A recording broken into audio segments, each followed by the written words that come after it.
De profiter de la maison, parce que ça leur évite de sortir le soir, parce que ça leur permet de boire peut-être un petit verre qu'ils n'auraient pas bu par ailleurs, et puis de partager comment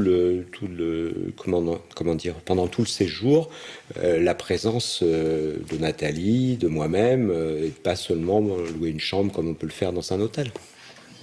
Voici, je vous présente la chambre Toulverne. Alors, cette chambre a deux particularités ou deux objets que j'ai trouvés. Cette fenêtre, qui est une fenêtre qui était sur un manoir à Radon. Nous les avons récupérées puisque quand le manoir a changé de propriétaire, ils ont voulu détruire toutes les ouvertures. Et nous les avons récupérées, poncées, repatinées.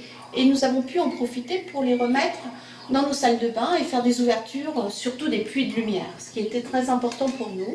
Donc mon mari m'a offert deux gravures anciennes avec une petite histoire drôle sur chaque gravure. Et quand j'ai voulu restaurer les gravures, je me suis rendu compte que derrière les gravures, il y avait un tas de papier.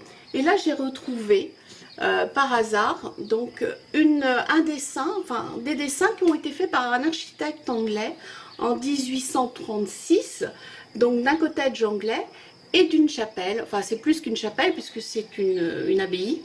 Je vous invite à me suivre pour une autre découverte d'une autre de nos chambres avec un décor différent qui va passer sur la coursive de la maison, toujours continuer dans l'idée de l'embarquement pour une autre vie, un autre voyage, attention à la marche. Et là, nous arrivons dans la chambre Cardonano ou la chambre retour de voyage. Ces malles, bon, cette malle de voyage d'un voyageur lambda, comme ces malles qui sont derrière vous, tout était pensé. Et vous savez que 100 ans encore, après, ces malles sont toujours dans cet état-là.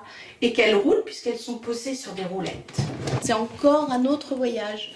C'était les bateaux qui étaient surtout dans les villes d'eau. Et dans les villes, enfin, et à Paris, puisque c'était des bateaux de bassin, c'était les enfants de familles plus aisées qui avaient, on va dire, leur gouvernante, leur gouverneur, et ces enfants partaient dans les parcs avec leurs bateaux, ils les lançaient sur l'eau, et leur gouvernante venait les rechercher avec des bâtons. Et c'était des bateaux qui étaient plombés et qui pouvaient naviguer. Ça, c'était les bateaux de bassin. Et ici, nous sommes dans une autre chambre, un autre décor, une autre époque. Toujours une fenêtre du manoir d'Arado, que nous avons à nouveau repatiné. Et nous sommes partis pour cette chambre de ce lit que on nous a offert, qu'on nous a obligés à prendre. Alors je trouvais que ce n'était pas un cadeau, c'était un cadeau empoisonné, puisque je ne voulais pas de pied.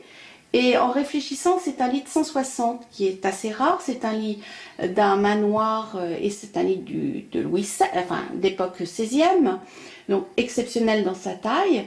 Et tout le décor de cette chambre a été conçu par rapport à ce lit. Pour le plus de cette chambre, outre ces 33 mètres carrés, nous avons quand même une terrasse privative avec ses transats, sa petite table, les fleurs, presque le calme et les oiseaux le matin.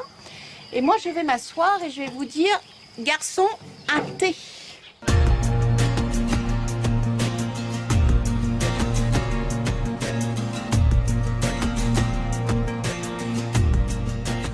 La Bretagne, c'est bien entendu les produits du terroir. Les huîtres du golfe du Morbihan en font partie et c'est sans doute un véritable régal, surtout lorsque nous les consommons directement sur un parc à huîtres à bord d'une barge ostréicole. Donc je suis Yvan Sello, ostréiculteur dans le golfe du Morbihan, installé depuis 20 ans. Là, nous sommes actuellement sur une barge ostréicole que l'ensemble des ostréiculteurs utilisent. Seulement celle-là est un peu différente puisqu'elle va avoir un but touristique. Comment t'es venue l'idée de lancer cette activité? Il y a 10 ans, j'avais commencé à faire des dégustations et puis surtout des amis qui venaient chez moi qui me demandaient posaient beaucoup de questions sur la profession. Et je me suis dit à un moment donné, je vais commencer à faire un CD ou un DVD pour les mettre sur la télé pour qu'ils voient ça. Et très rapidement, je me suis dit non, il faut faire autre chose, il faut les emmener au chantier. Donc ils sont venus au chantier et très rapidement, ils m'ont demandé quand est-ce qu'on peut aller voir sur les parcs. Donc je les ai emmenés sur le parc. Ça a commencé comme ça, et puis très rapidement, je me suis dit il faut faire un bateau. Seulement, mon métier d'ostréiculteur me prenait beaucoup de temps, donc j'avais pas le temps de mettre ce projet-là à terme. Et puis depuis 3 ans où on vit une crise un peu difficile, où j'ai beaucoup plus de temps, j'ai mis le projet à terme et pour commencer à l'exploiter donc rapidement.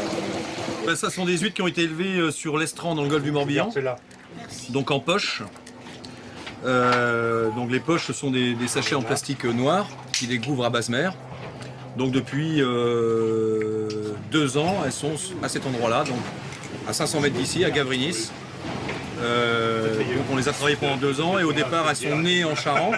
Une fois qu'on les avait récoltées en Charente, le naissin, on est venu le mettre juste ici pendant 1 an. Et au bout d'1 an, on les a transférés donc à Gavrinis pour avoir une qualité meilleure et un produit un peu plus charnu.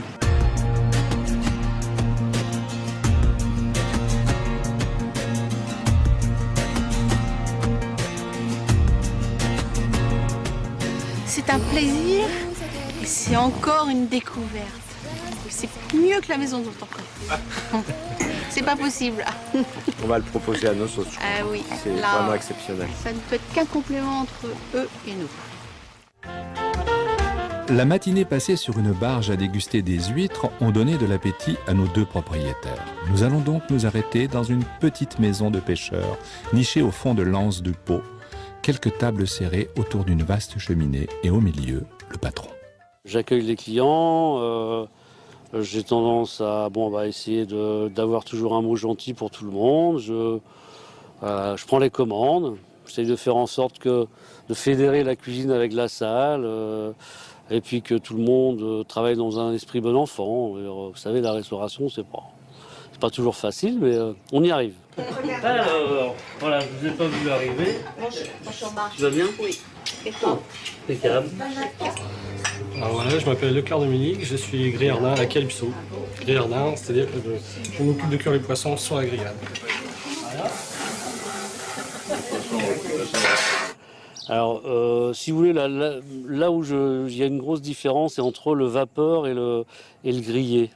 C'est-à-dire le vapeur, vous allez, on va dire, c'est plus facile maintenant avec les fours vapeur. Il y a une programmation, c'est un petit peu, ça va être plus moelleux. Tandis que le nôtre, vous verrez, comme tout est écaillé, on essaye de le faire cuire un petit peu en dessous, pour que justement ça reste moelleux. On peut manger la peau, vous avez une petite sauce à part, et il y a un petit plus.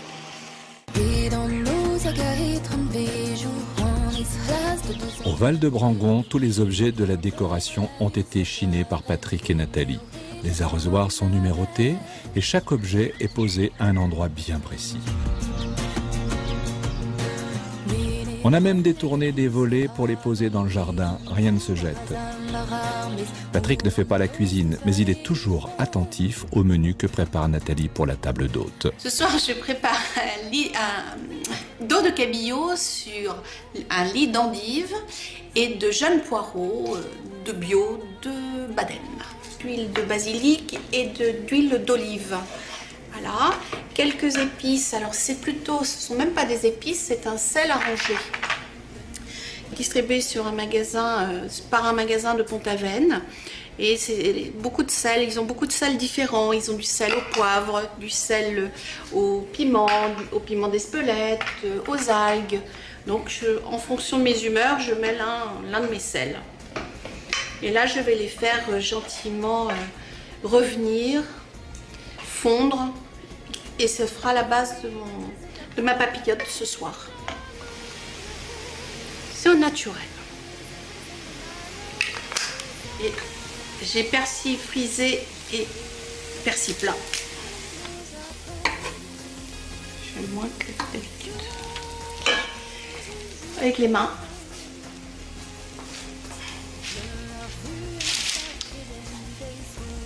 Le bâton. Du basilic.